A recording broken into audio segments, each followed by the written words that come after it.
दिन महँगी एकदमै आकाशिँदो छ, कहीँ त्यसको नियन्त्रण छैन, कालाबजारी त्यत्तिकै छ। सुशासनको कुरा गर्दै गर्दा एउटा आयोग बनाएको देखियो, संविधान मिचेर कानुन मिचेर एउटा आयोग बनाएको देखिन्छ र सरकारकै विभिन्न अङ्गहरू छन्, खास गरी सम्पत्ति शुद्धिकरण सम्बन्धी छानबिन गर्ने, अख्तियार जस्ता चाहिँ भ्रष्टाचारसँग नियन्त्रण गर्दा अख्तियार जस्ता संस्थाहरू, त्यस पछाडि तपाईँको चाहिँ राज्यका विभिन्न वास्तवमा मौलिक हकसँग सम्बन्धित विषयहरूमा राज्यका निर्देशक सिद्धान्तहरूसँग सम्बन्धित विषयहरूमा बोल्न अथवा त्यसको बारेमा निगरानी गर्न राष्ट्रिय मानव अधिकार आयोग जस्तो संस्थाहरू छ। त्यस्ता संस्थाहरूलाई पङ्गु बनाएर अनि त्यस पछाडि संविधान र कानुनको चाहिँ दायराभन्दा पर के एउटा आयोग बनाएको जस्तो लाग्छ। नेपाल राष्ट्रको जमिन 1 इन्ची जमिन पनि हामी कसैलाई दिँदैनौँ र हाम्रो अरू देशको 1 इन्ची जमिन पनि हामीलाई आवश्यक छैन र हामी हाम्रो जमिनको रक्षा गर्न चाहन्छौँ। हामी यो देशको भौगोलिक अखण्डताको रक्षा गर्न चाहन्छौँ र यो हाम्रो मुटु हो। यो सबै पत्रकार साथीहरूलाई हार्दिक स्वागत अभिवादन व्यक्त गर्न चाहन्छु र हामी मूलतः यो मुलुकको राष्ट्र, राष्ट्रियता र मुलुकको सार्वभौम सत्ता प्रमुख एउटा विषय हो र जनजीविका त्यत्तिकै एउटा महत्त्वपूर्ण विषय हो र त्यसमध्ये खास गरी राष्ट्रियतासँग जोडिएको कतिपय विषयहरू अहिले पछिल्लो कालमा अलिक बढी जिगजाग अलि स्मुथ बाटोमा हिँडिरहेको छैन र हामीले जसरी मुलुकको सार्वभौम सत्ता र मुलुकको राष्ट्रियताको पक्षमा, मुलुकको भौगोलिक अखण्डताको पक्षमा निरन्तर अब राजनीतिक दलहरू र सरकारले मूलतः त्यसको अगुवाई गरिन्थ्यो विगतमा। यसपटक अलि अब सरकारको नियत त्यति गतिलो देखिरहेको छैन। कहिलेकाहीँ अब नेपालको सीमा मिचिएको कुरालाई ओझेल पार्नको लागि नेपालले पनि अर्को राष्ट्रको सीमा मिचिएको छ भनेर मुलुकको कार्यकारी प्रमुखले भन्ने जस्तो एउटा शर्मनाक विषय त्यो पनि पार्लियामेन्टमा गएर र त्यसकै श्रृङ्खला स्वरूप अहिले जुन ढङ्गले हामीले एउटा संविधान बनायौँ, त्यसै गरी संविधानको अङ्ग हुने गरी नेपालको एउटा सीमालाई र जुन नेपालको भूमि हो, नेपालको आफ्नो भूमि हो र त्यो भूमिलाई हामीले नेपालकै हो भनेर संविधान समेत संशोधन गरेर एउटा चाहिँ संविधानको अङ्ग र त्यसका पनि विभिन्न ठाउँहरूमा र राष्ट्रको चाहिँ प्रतीक चिन्हहरूमा त्यसलाई संशोधन गरेर एउटा साँच्चै कालापानी, लिपुलेक, लिम्पियाधुरा जस्ता ठाउँहरूलाई नेपालको भूमि हो भनेर हामीले जसरी पारित गऱ्यौँ, पार्लियामेन्टको लगभग त्यति बेलाको 100% एउटा चाहिँ समर्थनले त्यो पारित गरेको थियो र अहिलेको सरकार आयो, 2/3 नजिक छ, 1-2 सिटले पुग्दैन जस्तो लाग्छ र झन् बढी नेपालको राष्ट्रियतालाई त्यो सरकारले बचावट गर्छ, रक्षा गर्छ। नेपाली जनताको यही अपेक्षा थियो, त्यस कारणले पनि सम्भवतः नेपाली जनताले भोट हालेका होलान् र हामीले जसरी अब नेपालको नक्सालाई एउटा नयाँ नक्साको रूपमा विकास गऱ्यौँ र त्यो नक्सालाई नेपालका हर ठाउँहरूमा प्रयोग गर्दै आयौँ र हामीले हिजो सरकारमा हुँदै गर्दा त्यसको दाबी स्वरूप संयुक्त राष्ट्रसङ्घमा पठाउनेदेखि लिएर त्योसँग सम्बन्धित पक्षहरू सबै ठाउँमा पुर्याउने काम पनि गऱ्यौँ र त्यो नक्सा प्रयोगको विषय अहिले आएर फेरि एउटा विवादित बनेको छ। त्यसैले कार्यकारी प्रमुखज्यूले जसरी पार्लियामेन्टमा अर्को देशले भन्दा पनि हामीले पनि सीमा मिचिएको छ भनेर जुन अभिव्यक्ति दियो, त्यसकै निरन्तरता स्वरूप अहिले 1 रुपियाँ नोटलाई जुन ढङ्गले टोटमरोड गर्ने खालको विषय उठेको छ र सरकारले त्यसको निर्णय गर्यो भन्ने सुनिएको छ। यदि त्यसो हो भने तत्काल यो निर्णय फिर्ता लिनुपर्ने हुन्छ र यदि यसै हो भने यो सरकारलाई हामीले राष्ट्रवादी सरकार अथवा राष्ट्रियताको पक्षमा मुलुकको भौगोलिक अखण्डताको रक्षा यो सरकारले गर्छ भन्ने कुरामा हामीलाई विश्वास रहेको छैन र नेपाली जनताले छिटै वास्तवमा यस्तो कुराहरूमा हामीले भन्नुपर्ने पनि छैन कि नेपाली जनताले यो सरकारको विस्थापनको बारेमा नयाँ ढङ्गले सोच्ने दिन, छिटै नयाँ ढङ्गले सोच्ने दिन पनि आउन सक्छ। हामी त्यो ठाउँसम्म नपुगौँ, कमसेकम सरकारले छिटै सच्याओस् कि 1 रुपियाँको नोटबाट चाहिँ नेपालको नक्सा चाहिँ हटाएर र अर्को केही नक्सा राख्ने जस्तो कुरा, यो साँच्चै विवादास्पद निर्णय यदि सरकारले गरेको हो भने तत्काल फिर्ता लिनुपर्छ र त्यो कुराको हामी घोर भर्त्सना गर्न चाहन्छौँ। यो गर्नु आवश्यक छैन र यो चाहिँ वास्तवमा नेपाल राष्ट्रको जमिन 1 इन्ची जमिन पनि हामी कसैलाई दिँदैनौँ र हाम्रो अरू देशको 1 इन्ची जमिन पनि हामीलाई आवश्यक छैन र हामी हाम्रो जमिनको रक्षा गर्न चाहन्छौँ। हामी यो देशको भौगोलिक अखण्डताको रक्षा गर्न चाहन्छौँ र यो हाम्रो मुटु हो। यो माटो भनेको हाम्रो आमा हो र यही माटोले हामीलाई पहिचान दिन्छ र यही माटोको चाहिँ खेलवाड गर्ने विषय भनेको गम्भीर विषय हो र यस्तो गम्भीर विषय सरकारले पटक पटक नगरोस् र यदि सरकारले यसरी नै आफूलाई यस्ता विषयमा आफू चाहिँ पटक पटक गलत ढङ्गले अगाडि बढ्न खोज्छ भने राजनीतिक दलहरू र आम नेपाली जनताले पनि सोच्ने दिन आउन सक्छ। त्यसैले मैले यो विषयलाई यति नै राखेँ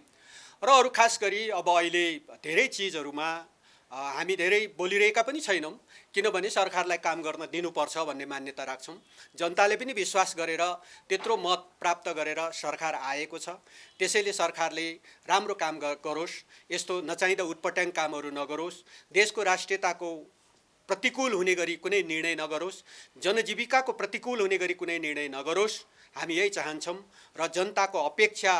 अनुसारको खरो उत्रियोस्, राम्रो होस् भन्ने नै हामी चाहना राख्छौँ। यद्यपि अहिले सरकारका कतिपय निर्णयहरू जुन करका दरहरू र जनतालाई सिधो एकदमै तल्लो वर्ग र मध्यम वर्गलाई असर पर्ने गरी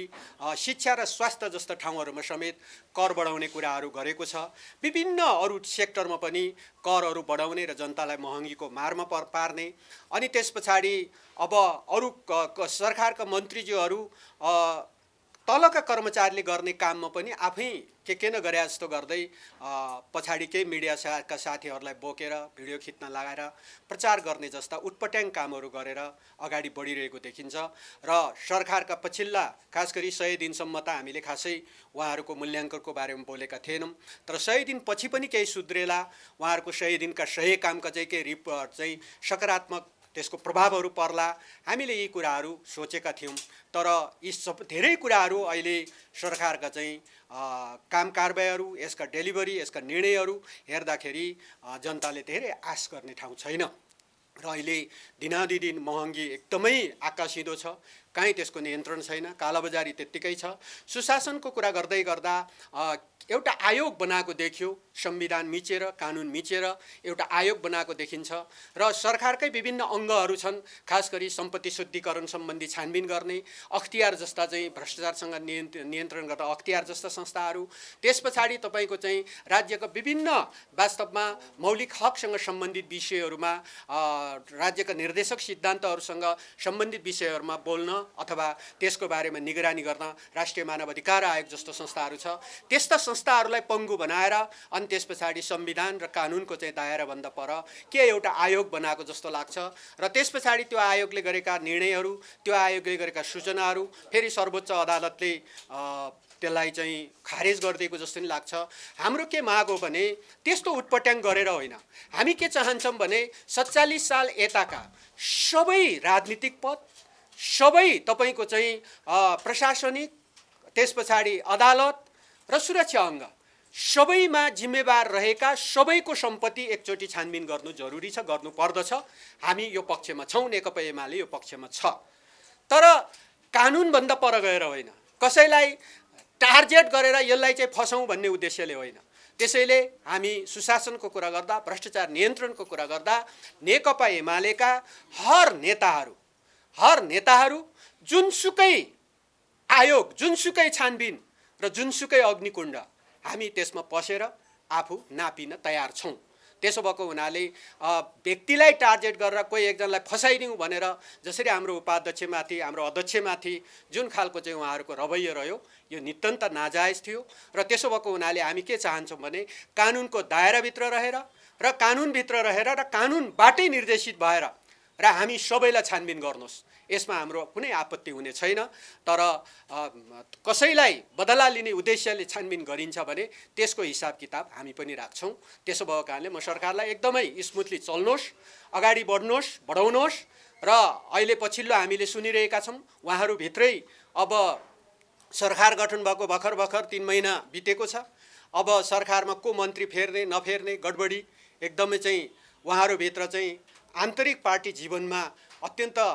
असमञ्जसताको स्थिति पैदा हुँदै गइरहेको खालको स्थिति हामीले पनि सुनिरहेका छौँ। त्यस्तो नहोस्, चलाउनुहोस्, राम्रोसँग चलाउनुहोस्, हाम्रो भनाइ यति हो। त्यसो भएको हुनाले चलाउनुहुन्न, राम्रो गर्नुहुन्न भने विकल्प त छँदैछ। त्यसो भएको कारणले हामी चाहिँ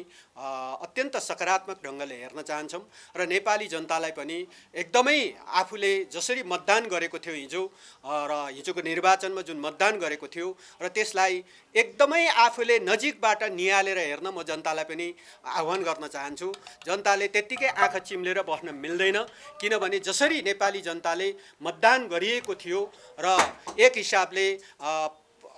स्थापित राजनीतिक दलहरूलाई विस्थापन गर्नको लागि उनीहरूबाट केही भएन, केही गरिएन भन्ने जस्ता झुट प्रचारहरू गरेर विगतमा गरेका कामहरूको चाहिँ नजरअन्दाज गर्दै जसरी चाहिँ एउटा मत चाहिँ एउटा पार्टीलाई खसाल्ने खालको स्थिति नेपाली जनताले पनि गरे र हिजो गरेका विकास निर्माणका पूर्वाधारका बाटोघाटोका खानेपानीका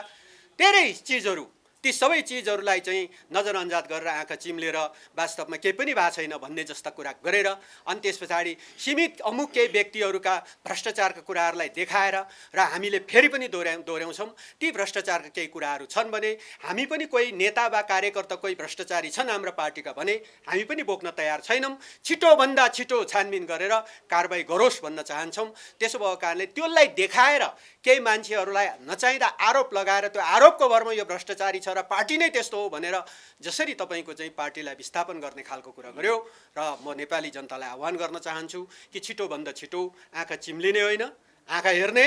र हिजो के भएको थियो, अहिले के हुँदैछ, अहिलेको सरकारले के गर्दैछन्, एकदमै साक्षी फापका साथ हेरेर मात्रै आफ्नो चाहिँ डिसिजनहरू गर्न, भविष्यका निर्णयहरू गर्न आह्वान गर्न चाहन्छु। धन्यवाद।